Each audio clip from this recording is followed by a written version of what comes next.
Baik, Assalamualaikum warahmatullahi wabarakatuh. Waalaikumsalam warahmatullahi wabarakatuh. Baik, selamat pagi teman-teman semuanya.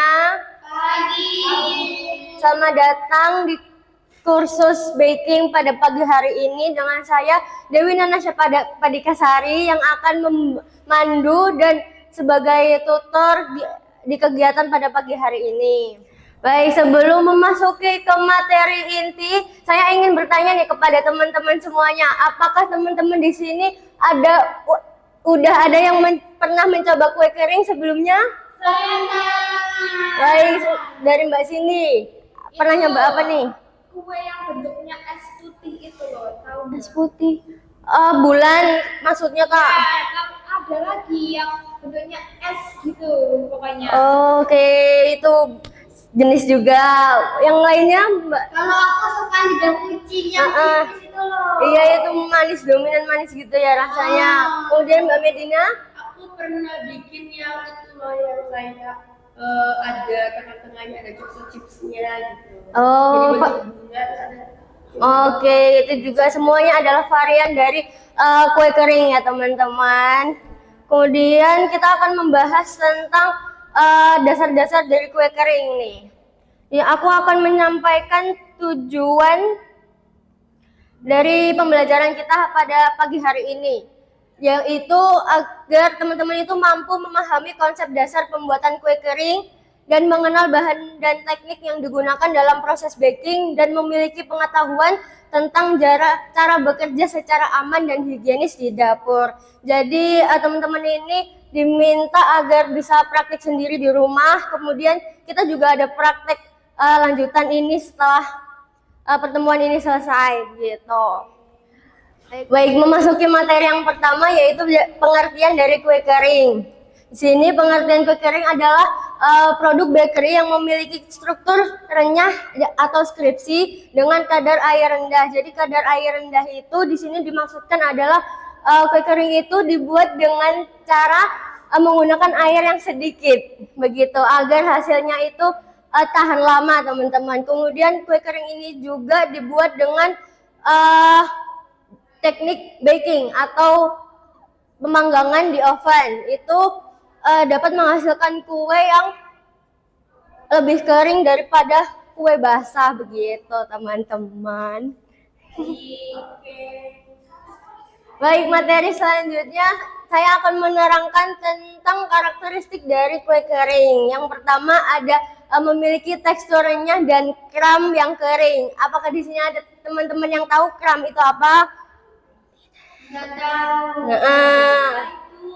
Jadi aku izin jelaskan ya teman-teman. Jadi kram itu adalah bagian dari dalam kue kering. Jadi dia itu kalau kue keringnya dibelah, dia akan ada struktur, ada apa ya? Teksturnya itu kering gitu, terus berpori. Nah itu namanya kram gitu. Ya, paham ya teman-teman. Kemudian yang kedua itu moisture content rendah. Yang moisture content rendah itu adalah moisture content rendah itu menggunakan air yang rendah seperti yang saya jelaskan tadi sehingga lebih awet. Kemudian karakteristik yang kedua adalah umumnya dibuat dengan metode baking di oven. Jadi kalau baking di oven ini agar kue kering itu lebih renyah dan kering gitu teman-teman. Kemudian karakteristik yang selanjutnya adalah memikir variasi bentuk, ukuran, dan topping. Kemudian yang selanjutnya ada dapat disimpan dalam wadah tertutup untuk menjaga kerenyahannya. Jadi kalau teman-teman semuanya memiliki kue kering nih harus disimpan ke tempat yang tertutup ya, jangan sampai disimpan ke tempat yang terbuka karena itu nanti gampang anyep gitu teman-teman. Jadi nggak enak kue keringnya. Begitu. Selanjutnya ada bahan dasar dari kue kering. Yang pertama ada tepung terigu. Tepung terigu ini adalah komposisi utama atau wajib dalam pembuatan kue kering. Jadi kalau nggak ada tepung terigu ini, nggak bakalan jadi kue kering kalian, teman-teman. Kemudian yang kedua ini adalah gula. Gula itu hanya sebagai penambah rasa manis aja di dalam kue kering. Yang ketiga ada margarin, yaitu berfungsi sebagai memberikan rasa gurih serta membuat tekstur kue kering kalian itu jadi lembut. Kemudian yang keempat ada vanili, yaitu memberikan aroma yang lebih harum kepada kue kering kalian. Kemudian yang selanjutnya di sini ada telur yang berfungsi sebagai pengikat dari adonan-adonan kalian gitu. Kemudian yang selanjutnya ada susu, yaitu sebagai penambah rasa, aroma dan nilai gizi. Kemudian yang selanjutnya adalah keju. Di sini keju itu hanya sebagai tambahan aja atau topping ya teman-teman. Tapi di sebagian kue kering itu ada yang menggunakan keju sebagai bahan utamanya begitu. Kemudian yang terakhir adalah baking powder. Di sini baking powder itu bersifat penting juga karena kalau nggak pakai baking powder, kue kering kalian tuh tidak bisa mengembang, jadinya bantet gitu teman-teman.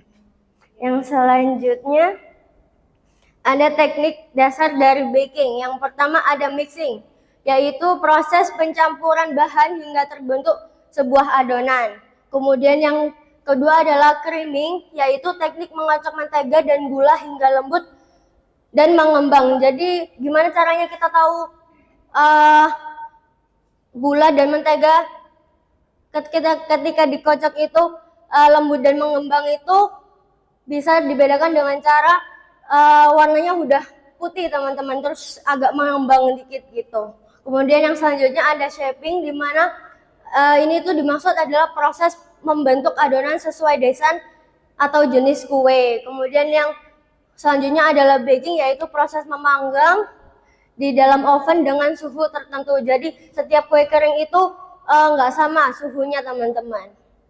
Kemudian yang terakhir adalah cooling, yaitu proses pendinginan kue setelah keluar dari oven agar teksturnya stabil. Jadi kalau habis keluar dari oven jangan langsung dikonsumsi ya teman-teman, karena itu selain panas itu bakalan cepat hancur juga kalau nggak dikeringin dulu begitu. Kemudian yang selanjutnya adalah keselamatan dan kebersihan baking. Yang pertama ada dapat menjaga kebersihan alat dan bahan yang digunakan. Kemudian dapat dengan mencuci tangan sebelum memulai proses produksi. Kemudian yang ketiga ada menggunakan peralatan baking dengan benar. Kemudian menjaga kebersihan area kerja atau workstation.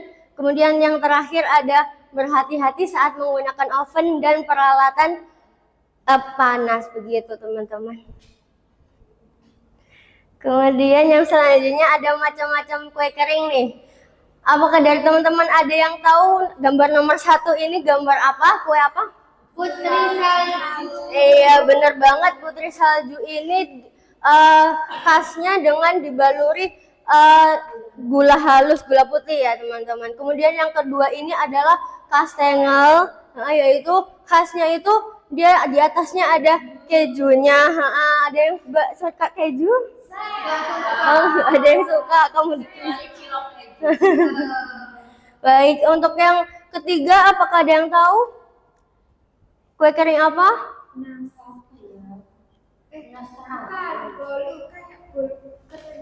Bukan teman-teman, jadi ini namanya adalah palm cheese. Begitu. Jadi komposisinya itu didominasi dengan keju seperti namanya. Kemudian untuk balurannya ini adalah gula aren teman-teman. Kemudian untuk gambar ketiga adalah pasti teman-teman udah tahu, yaitu nastar. Benar, khasnya adalah di dalamnya terdapat selai nanas. Nastar ini akan kita praktekkan di dalam minggu berikutnya pertemuan kita ya teman-teman. Tapi sebelum itu saya akan menunjukkan cara pembuatan nastar terlebih dahulu teman-teman dengan media video ya. Jadi seperti ini, boleh dilihat dulu, diperhatikan untuk praktek minggu depan.